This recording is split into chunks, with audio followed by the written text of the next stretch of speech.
Une semaine après un faux départ, le procès pour corruption de l'ex-président Nicolas Sarkozy dans l'affaire dite des écoutes devrait réellement débuter ce 30 novembre.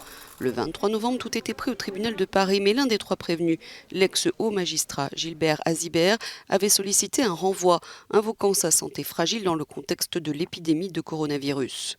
Après expertise médicale, le tribunal a rejeté sa demande jeudi dernier.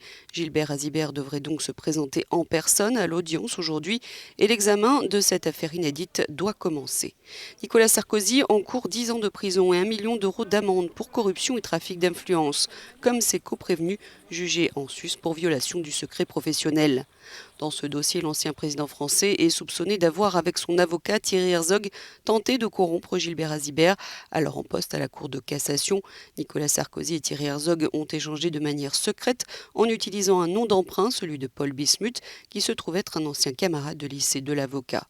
Selon l'accusation, Nicolas Sarkozy cherchait à obtenir des informations couvertes par le secret, voire à peser sur une procédure engagée devant la haute juridiction liée à l'affaire Bettencourt, dans laquelle il avait obtenu un non-lieu fin 2013.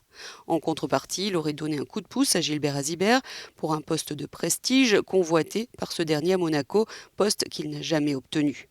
Cette affaire a surgi d'un autre dossier qui concerne depuis des années l'ex-chef de l'État, celui des soupçons de financement libyen de sa campagne présidentielle de 2007 qui lui vaut une quadruple mise en examen.